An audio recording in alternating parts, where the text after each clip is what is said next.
Itu disclaimer dulu. Kan Gitu. sebelum berselisih ikut bagian dari penguasa juga, Bang. Sebelum PDI Perjuangan berselisih dengan Presiden Jokowi. Orang mempersepsikan begitu. Tapi saya rasa PDI Perjuangan bukan yang berkuasa. Dia cuma partai pemenang, iya. Nah gitu. Sama seperti sekarang juga partai pemenang kan 3 kali gitu. Ya gitu loh. Kalau berkuasa kan berarti bisa mengendalikan kekuasaan. Toh kekuasaannya kan bukan di kita. Iya kan? Oke. Ada di presiden. Oke. Banyak lah kalau kita mau mengulas lagi Pilpres 2024 ya Bang ya. Nanti kita udah. dibilang nggak move on lagi. Itu dia. Makanya saya baru mau bilang tadi itu. Tapi seorang Mas Hinton udah bisa move on ya Bang? Iya, move on lah. Harus ya. move on Kita, ya? Lah iyalah. Kan jawaban saya kan jelas tuh. Gitu ya? Politik itu nggak boleh baper. Nggak boleh baper. Politik itu landasannya adalah rasionalitas. Oke. Begitu. Kalau gitu sekarang kita coba ngomongin langkah berikutnya nih Bang. Yes, Koalisi itu. oposisi. Nah, itu menarik. Menarik. Kalau Bang Masinton maunya PDI Perjuangan itu ada di dalam pemerintahan atau di luar aja jadi oposisi? Kalau saya pribadi kan gitu ditanya. Bang Masinton pribadi. Iya, saya sebagai kader ya tentu itu tadi ya. Saya orang yang meyakinin ya demokrasi itu bukan sekedar apa ya jargon. No. Saya meyakini bahwa demokrasi itu sebagai sebuah cara kita mengelola negara untuk mewujudkan keadilan, kesetaraan dan kesejahteraan, gitu loh. Nah, tentu bagi saya sebagai orang yang meyakini demokrasi sebuah cara, ya, cara kita mengelola negara agar bisa mewujudkan tujuan bernegara ini, memang harus ada, ya, setiap event pemilu, pemerintah apa segala macam, ada yang menang, ya dia membentuk pemerintahan. Yang dia belum menang, ya dia berada di luar pemerintahan. Perlu check and balances. Oke. Nah, perlu penyeimbang. Agar apa? Agar kita menghindari negara dikelola oleh kaum oligar itu. Agar kita, nah tentu penyeimbang di luar itu juga dia bukan asal beda. Ya.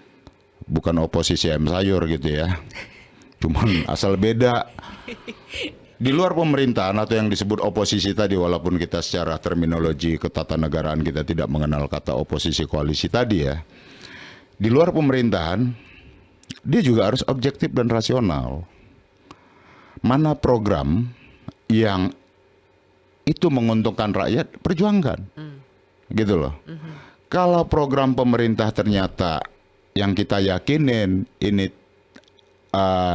tujuan program ini tidak untuk membangun kesejahteraan buat masyarakat, ya, pemborosan anggaran, ya kita kritik.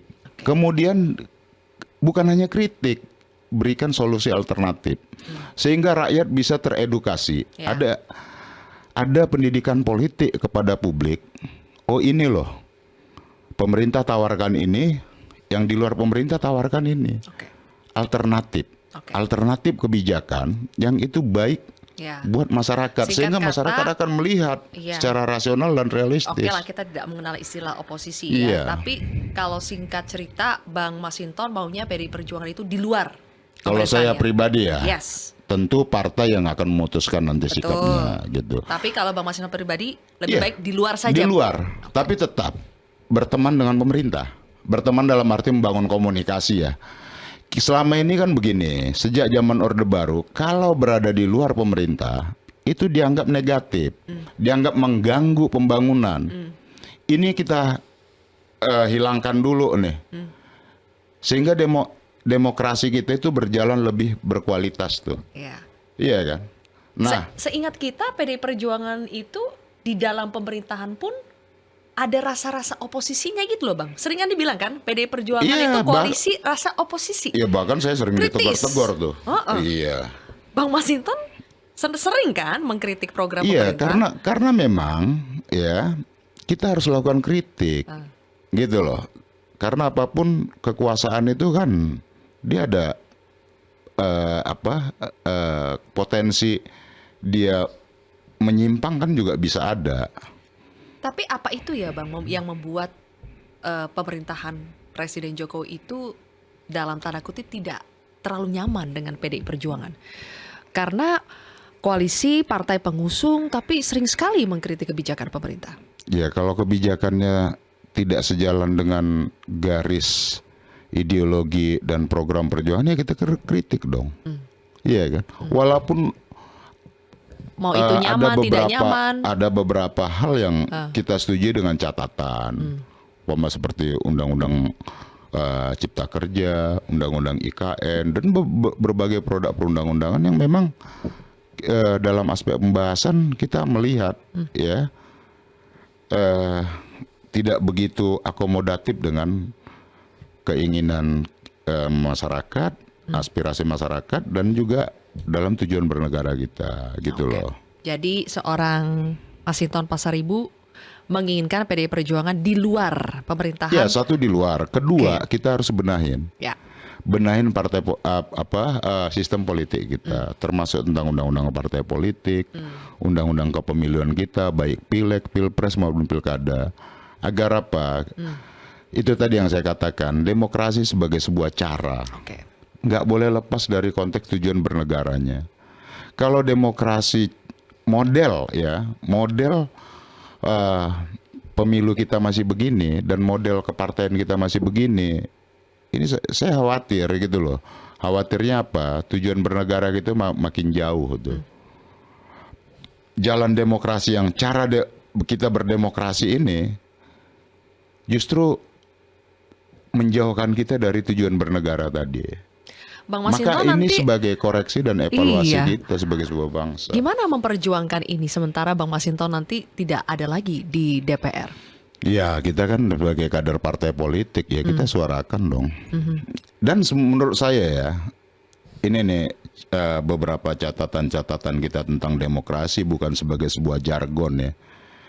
Nah, maka perbaikan terhadap partai politik baik dari aspek pembiayaan ya, karena tugas partai politik itu adalah dia melakukan rekrutmen, kaderisasi, dia melakukan artikulasi aspirasi rakyat tadi, kemudian dia melakukan agregasi berbagai kepentingan tadi, dan kemudian dia adalah penyambung aspirasi dan kedaulatan rakyat tadi itu. Maka ya partai politik dia juga menurut saya dia harus bisa dibiayai oleh negara Sepenuhnya. ya. Ada katakan ya APBN kita berapa ribu triliun, dialokasikan aja kepada partai-partai politik untuk melakukan kaderisasi tadi. Tapi partai politik dituntut transparansi penggunaan anggaran dan akuntabilitasnya sehingga bisa diaudit. Harapannya untuk bisa menekan berbagai ongkos politik.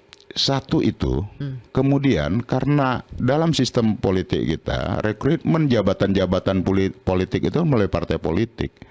Kita kan mau jabatan-jabatan politik di publik tadi itu, yang mengisi jabatan-jabatan politik untuk ngurusin masyarakat apa segala macam, itu memang orang-orang yang qualified. Nah, gitu loh. Yang teruji ya. Yang memang dia lahir melalui proses kaderisasi. Sehingga ketika dia mengelola pemerintahan atau di parlemen, dia benar-benar qualified. Begitu loh. Nah, itu satu. Kemudian sistem politik kita tadi partai politik, sistem pemilunya juga harus dirubah. Nah, gitu loh, diperbaiki gitu ya. Saya belum nyampe ke apakah itu nanti proporsional terbuka atau tertutup, itu hal lain. Tapi harus ada dirubah.